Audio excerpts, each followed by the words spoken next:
watched Austin's video, And now it's time to learn about duo! Here are some things you need to look for when judging duo. disclaimer! There are a lot of general rules or things we're going to tell you about that you need to look for in duo. But one of the best things about duo is that there are always exceptions to rules. So, if you see a kid do something that we say they shouldn't be doing, that doesn't mean they automatically deserve last place in the round. That being said, let's cover the tip of the iceberg that is the complex beast of a category that is duo. Here are some little things you can look for before your competitors even perform. Emphasis! These are not things that should affect the rank of the round. These are just little things you can look for. One thing to look for before the competitors even perform is if their clothes are matching. Chances are, if they've gone shopping together outside of practice to get matching clothes, they at least take what they're doing seriously. Another thing to look for in duo is there are two of you. You are a team. Are they unified? Do they walk into the room together? Do they sit down next to each other? Do they walk to the front of the room together? Are they being a team? Or does one walk to the front of the room and awkwardly wait for the other to walk to the front? There are also some things that they shouldn't be doing before they perform, They should not be discussing their piece in between performers. because this shows us that they clearly have not been practicing their piece enough. Also, chances are your duo partner will be good friends with you. Just because you're comfortable with your duo partner does not mean that you should use this as an excuse to chit-chat with them while other people are performing. Again, these are not things that should affect the rank. They are just things to look for. Now that we're finished with the pre-performance stuff, We've got to the performance! to start, there are two basic rules for duos. The first is that you cannot intentionally touch your duo partner, and the second is that you cannot directly make eye contact, like this. My brother! Our father has cancer! You may not do that. However, in the intro, you can both touch and make eye contact with someone. This is the exception to the rule. And also, if you accidentally touch your duo partner just by slipping past them, or you make it look like you're making eye contact, that is perfectly acceptable. Next, on to the intro. The intro of a duo should be split somewhat evenly between both partners. There shouldn't be one partner who's delivering all the lines, and the other who's just standing there very awkwardly staring off into space. However, sometimes this can be used to crack a funny joke. Potatoes! Another thing to look for in the intro is that both duo partners are actively engaged in the audience, even when one of them isn't speaking. Make sure they're not just staring blankly at the wall. Make sure even when they're not speaking, they're looking around the audience, making eye contact, and staying engaged in the intro. Now we're getting to some of the more important things you can look for in a duo. Blocking! When you have two people performing, you have a much bigger opportunity for blocking and movement in a piece. But with blocking, there are lots of things you should look for in regards to it. Is the blocking in sync? Or is it all over the place?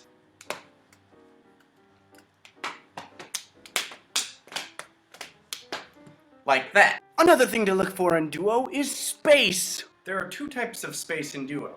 First is the space between performers, and second is the space they use to do blocking.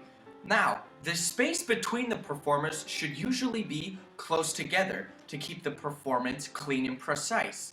However, the space between them will get farther apart when the performers use the space provided for the means of blocking. So, do the duo partners stay close together to keep the blocking clean and precise until the blocking they do calls for them to increase the space for the opportunity to use their space. The third thing to look for in duo blocking is the focal points of the performance. Their focal points should remain consistent through the performance. For example, I should not be talking to my duo partner and continue to change my focal points. Now, my focal point stayed straight on, but his just kind of went in this weird circle. This doesn't mean that focal points can't change. They simply need to remain consistent without changing different directions. A fourth thing to look for in blocking is that the blocking should fit the style and mood of the piece. For example, If a duo was doing a very serious and dramatic duo, You want to get my out to beat dick? Turn back, Molly saying beat dick! Run for your life! and then suddenly they broke out in a dance scene.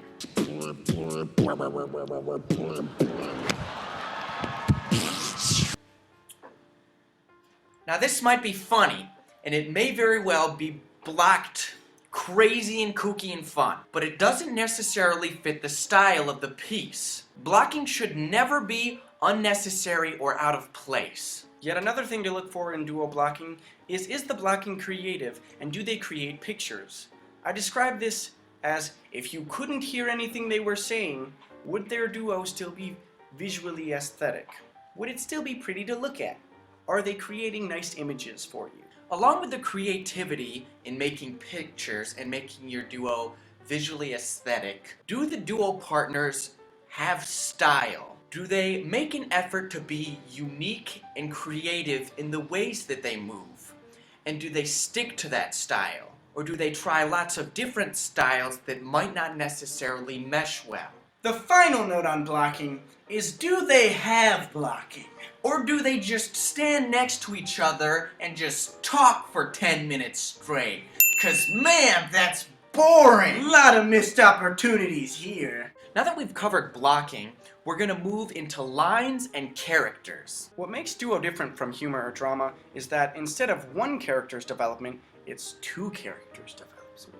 And it is no longer about one character, it's about their relationship, which is what's the focus of duo. Two characters' development of their relationship. Now, one of the rules stipulated about characters, and this is especially true for humorous duos, is that the characters should be somewhat evenly distributed. However, what's most important is that the lines themselves are evenly distributed. For example, one duo partner could play the main character, and the other duo partner could play all the other characters. But just so long as the lines they were saying were evenly distributed, the duo will still remain balanced. The opposite of this would be one duo partner saying almost all the lines, and the other duo partner coming in to chime now and then. Now the characters in this would still be evenly distributed, but the lines themselves would not be, and that's where the problem arises. Another important thing in duo is, are the duo partners talking to each other or at each other? Does it feel like they're having a conversation, or does it sound like there are two separate people saying lines? As a judge, you should also be looking at both duo partners at all times, not just paying attention to the person who's talking, because the person who isn't talking should be constantly reacting to what the other duo partner is saying. One of the final things to look for between the characters in a duo is their relationship. Does their relationship grow and change over the course of the piece? How do they feel about each other? Does their relationship grow? Or does it stay static and unchanging throughout the whole piece? Another thing to think about is the duo team themselves. Team! Because they have to work together as a team. They need to create a partnership. So, is one of the duo partners performing more, or maybe trying a lot harder than the other, who may be falling a little flat? Do they work together, and do they share a partnership? Or is one of them not trying as hard? Now that we've covered some of the grounds of what makes up a duo, we're going to tell you some of the things that make duo explicitly different from humor or drama or any of the other categories that you might be in. Now, one of the things that might make judging duo a little bit tougher than the other categories is that a duo can be both funny, dramatic, or both.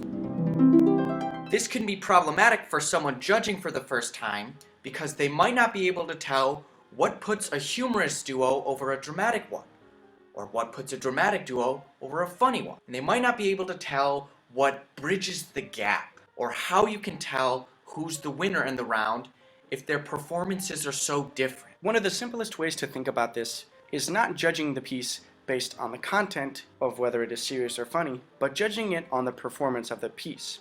Because a performance is a performance. You might have a funny duo that performed much better than a serious duo, or vice versa. Was the duo effective in what they were trying to get across? Was the funny duo effectively more humorous than the dramatic duo that was good? Was the dramatic duo effectively better than portraying their message than the funny duo was at getting laughs? As a judge, it's important for you to watch the other judging videos as well, because there are some things in humor and drama that can also be applied to duo. There are many things we didn't elaborate on because they don't apply specifically to duo. Watch the other video! 'Cause we told you to!